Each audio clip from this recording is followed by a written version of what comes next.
એ વાસણ વાસણ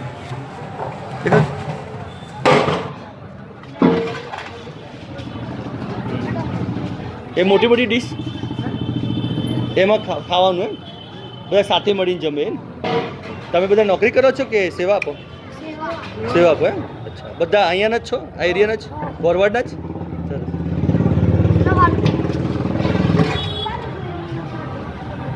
સરસ. હે કેટલા છોકરાઓ છે બધા? કેટલા છોકરાઓ તમારા જેવા? सब फ्री में सेवा देते हो? तो पैसा आप એવું નહીં? એક મિનિટ આવું.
આ જગ્યા હુસેન ચોક કહેવાય છે.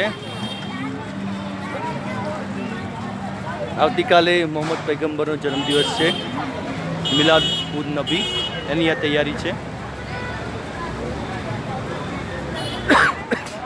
નાઇટ્રોજન ગેસવાળો ફુવારો છે, મતલબ કે પાણીમાં આગ હોય એવું દેખાય છે, પણ આ નાઇટ્રોજન ગેસનો ફુવારો છે.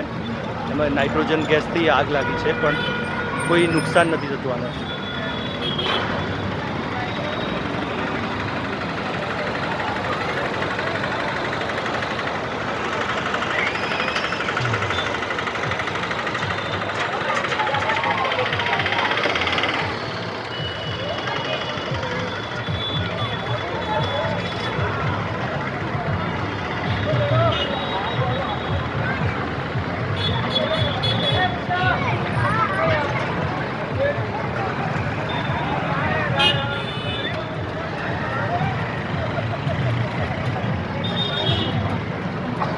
જોઈ શકાય છે કે આખું જે વાતાવરણ છે એ વરવાડ, જે હિંમતનગરનો વિસ્તાર છે, પોલો ગ્રાઉન્ડ પાસેનું વરવાડ, ખૂબ જ વ્યવસ્થિત થાય છે. કેટલા દિવસે મળ્યા? શું ચાલે છે? હે તમે એક સુરા બોલી દો, તમે આજે સૌથી સારામાં સારી આયત હોય બોલી દો, એટલે જે મોહમ્મદ સાહેબના જન્મદિવસ પર બોલાતી હોય. વિલાદતનો દિવસ છે, વિલાદતનું જેટલું મનાવે એટલું ઓછું છે. ના, એક સુરા બોલી દો ને, એટલે મારા મુસ્લિમ દોસ્તારો જો છાપરિયામાં આવવું પડે. છાપરિયા આવવું પડે. છાપરિયામાં મસ્જિદ જોડાય છે, બધું તમને લેક્ચર આપી દઉં. ના ના, એ તો ખરું, પણ એ કઈ દુઆ એટલે કઈ આયાત બોલો મેઇન? અભી અહીંયા આલાય રબ્બે કુમાર તો કબસે બાન, એ બોલો. એટલે સવારે તમે ઉઠશો તો જેમ અમારે કૃષ્ણ ભગવાન જન્મદિવસ હોય એ રીતે બોલ્યા તમે? હા, સવારે 4 વાગ્યાથી એમને જન્મદિવસનો આગળ ચાલુ કર્યો. કુરાન શરીફ પડશું, સલામ, નાસ શરીફ બધું પડીને. અચ્છા. અને એમનો જન્મ કેટલા વાગે થયો તો? સવારે 4 વાગે. વહેલી સવારે 4 વાગે. પેદા થવાનો બી ટાઈમ હે અને દુનિયાથી જવાનો બી ટાઈમ હે. ઓહો, એવું છે? અચ્છા અચ્છા. એક દિવસ, એક ટાઈમ, એક ચાંદે વાર. એટલે ગઈકાલે એટલે મિલાદુન નબી દિવસે જન્મે થયો તો અને દુનિયા વૃક્ષ છે એ દિવસ. અમે મરણનો દિવસ નથી મનાવતા, એમની પેદાઈશનો જન્મદિવસ જ મનાવીએ. એવું છે? અચ્છા સરસ. બોલો, શાંતિ ને? મળીએ.